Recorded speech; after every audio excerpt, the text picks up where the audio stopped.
Hello friend, আমি অঙ্কুশ চলে এসেছি একটা ওল্ড ব্লগ নিয়ে। আজকে রাশ হয়ে গেছে, প্রায় 1 মাসের উপরে হয়ে গেছে, কিন্তু আমার ব্লগটা এডিট করা হয়নি, তাই একটু লেট হলেও ব্লগটা এডিট করছি। এ দেখো ভদ্রকালীর পুজো চলছে, এটা পুজোর দিন সকালবেলা।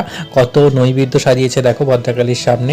আমাদের বাজারে মানে আমার দোকানের সামনেই হয় পুজোটা, এবং খুবই মানে বিখ্যাত এই নৈবেদ্য এবং পুজোটা, একটা বড় পুজোগুলোর মধ্যে একটা পুজো। তো তারপরের দিন আরনের দিন সকালে ভদ্রকালীকে গাড়িতে তোলা হচ্ছে।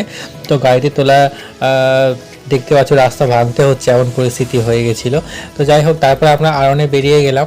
তো আমরা গৌরাঙ্গিনীর সাথে বেরিয়েছিলাম, গৌরাঙ্গিনী পিছনে মা গৌরাঙ্গিনী আছে। আর দেখো কত ভিড়, প্রচুর লোকের ভিড়, এবং সবাই নাচানাচি করছে, আনন্দ করছে এবং ঠাকুরের সঙ্গে ছোটাছুটি করছে। দেখো ঠাকুর দূরে আসছে, কাঁধে চেপে একবারে নবদ্বীপের রানীমা, রাজরাজেশ্বরী মা। তো রানীমা আসছে, তা আমরাও হাঁটছিলাম। আমরা মানে যখন দাঁড়িয়ে যাচ্ছে তখন আমরা আস্তে আস্তে হাঁটছিলাম, এবং ছোটাছুটিটা খুব একটা দরকার পড়ে না, আস্তে আস্তেও হাঁটা যায়। তো আমরা সেটাই করছিলাম। এ দেখো ঠাকুর এগিয়ে আসছে, মা 108 জনের কাঁধে চেপে, এবং সবাই নিয়ে আসছে। চারিদিকে হই হুল্লোড়, একটা আলাদা রকম ফিলিংস থাকে এখানে বেরোনো, এবং প্রতি বছরই আমি মা গৌরাঙ্গিনীর সাথে বেরোই, কারণ একটা আলাদা অনুভূতি থাকে, মানে একটা নবদ্বীপের আবেগ কাজ করে এখানে। তো এ দেখো আমি আছি, রাহুল আছে সঙ্গে। তো তারপরে চলে এলাম, আসার পথে ভদ্রকালী আসছিল, ভদ্রকালীর রাস্তা দিয়ে বেরিয়েছিল। ভদ্রকালীর আরনটাও তোমাদের দেখিয়ে দিলাম। ভদ্রকালী কী সুন্দর এই যে গয়নাগুলো দুলছে, এগুলো একটা দেখতে ভালো লাগে। এটা আমি আগাগোড়া ছোটোবেলা থেকে দেখে আসছি, ঠাকুরটা এতটা বড় হয় এবং ওইগুলোই দেখার মতো হয়।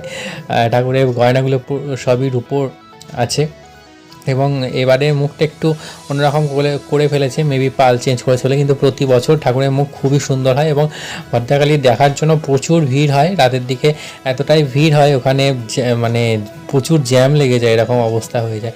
তো তারপরে আমি চলে গেলাম বাবলারিতে। বাবলারির কি এটি একটা মণ্ডপ করেছিল, সহজ পাঠ টাইপের। তো এখানেও নাচানাচি অনেক কিছু সবাই করছিল, তো মণ্ডপটাও খুবই সুন্দর লাগছিল। তো ওখান থেকে চলে এলাম আবার কার্নিভাল।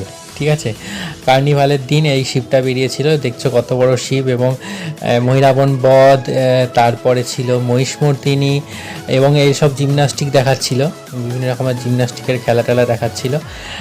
তো এই দেখো এখানে আবার একটা ঠাকুরের নাচ, মানে সম্পূর্ণ ডান্স একাডেমির একটা নাচ হচ্ছিল রাস্তার মধ্যে, এবং খুব ভালো করেছিল। দেবীর প্রতিটা দেবীরই এক একটা রূপ ওখানে করেছিল। এবং পিছনে দেখো বঙ্গপাড়ায় মহিষমর্দিনী আসছে, এবং বিশাল বড় ঠাকুরের মধ্যে ওটাও একটা বড় ঠাকুর। দেখো সামনে থেকে আমি যতটা পেরেছি নেওয়ার চেষ্টা করেছি। দেখো লাইটিং করেছিল, অনেক রকমের লাইটিং ছিল। এই দেখো মা এগিয়ে আসছে, মানে একদম কত বড় ঠাকুরটা, সামনে থেকে দেখলে বিশাল বড়ই লাগে, এবং খুবই সুন্দর করে ঠাকুরটা। আর এই ঠাকুরটা অনেকটা আগে কমপ্লিট হয়ে যায়। তো রাসের পুজো থেকে, আরন থেকে শুরু করে যতটা পারলাম তোমাদের দেখানোর চেষ্টা করছি। তো রাস শেষ, দেখো মায়ের বিজয়া হয়ে যাবে। দেখো মায়ের বিজয়া হচ্ছে এই হয়ে গেল। তো এই বছরের মতো রাস শেষ, আবার নেক্সট বছরের জন্য অপেক্ষা করব আমরা। অনেক দেরিতে হলেও ব্লগটা বার করছি, তো তোমরা সবাই দেখো। আবার নেক্সটে দেখা হচ্ছে, আজকের মতো টাটা।